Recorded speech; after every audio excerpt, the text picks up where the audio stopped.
Pinost ko po ito dahil sa unang-una may sakit ang anak ko. Ang sakit niya ay Duchenne muscular dystrophy. Ang klase ng sakit na yan ay magsisimula sa paa, papunta po, paakyat. Pag umakyat na po dito, mag-pneumonia. Pag umakyat na sa brain, hindi na makaka-accept ng air ang brain.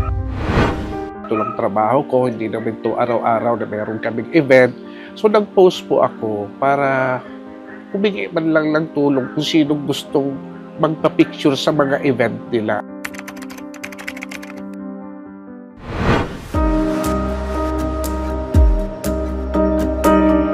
Very hard po kasi weekly po yung maintenance ng gamot niya. Although yung klase ng sakit na ito ay wala pang lunas, pero meron prescription na binigyan sabi ng doktor na it will help lalo na sa immune systems. Nag-stop na ako ng work kasi gusto ko po mag-hands-on for Angel. Sa morning, nag-prepare ng mga kailangan namin. Then si Angel naman po, focus ako sa kanya. So ako sa kanya every time siguro kung wala akong gagawin na kay Angel lang talaga ako.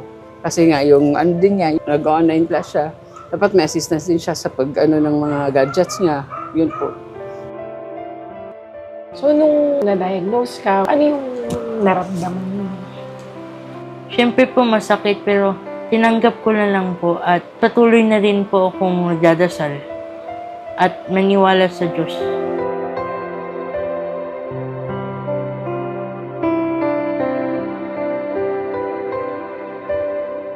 Buhay pa si Kuya noon, may symptoms na po si Angel na hirap na maglakad. Based sa nakikita namin, the same sa kanya, kay Kuya.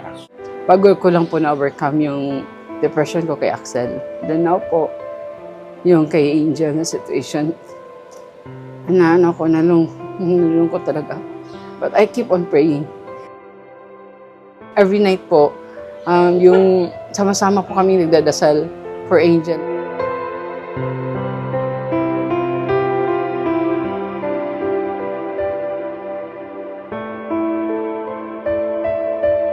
Being haligi ng tahanan, hanggang sa kaya ko, hindi po ako perfecto. Hindi po ako perfecting tao. Hanggang sa makaya ko po.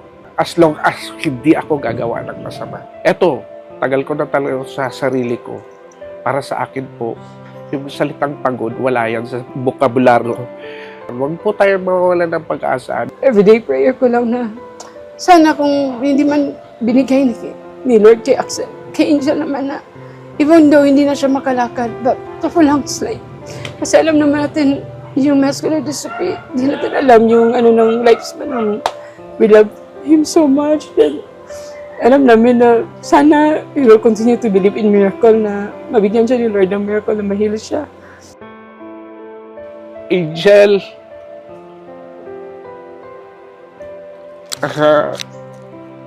mahal ka namin ni Mama. Please, continue fighting. No? Keep on praying to God. Huwag ka mawawala ng pag-asa, Angel, anak. Laban. Lahat tayo lalaban. Message mo naman kay Mami at Daddy. Patuloy po tayong maglaban sa anong pagsubok at nagpapasalamat po ako sa mga tulong na binibigay niyo sa akin. Senator Rapi Tulfo, ang gusto ko lang po prayers.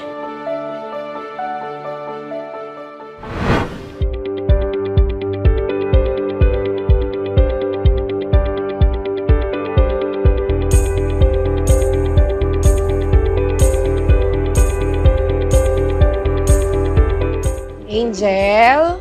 Angel. Hi! Hello po!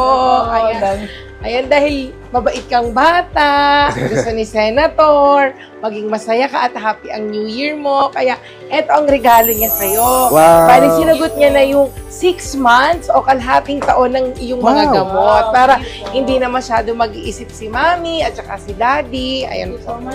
Opo, tsaka yung mga iba mo pang mga pangangailangan, ipo-provide rin ni Senator Rafi. Thank you po, Senator Rafi, sa tulong niyo pong pinadala para kay Angel. It's a big help po talaga para sa amin. At least panatag ang loob ko, Yung mind ko ay di na ganong nag-iisip when it comes to medicine niya po. Thank you so much. Bahala na po si Lord na magbalik sa inyo.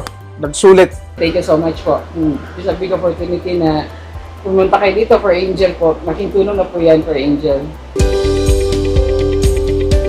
Marami pong salamat, Senator Rapi Tulfo. Sana po marami ka pong iba pang matutulungan. Marami pong salamat.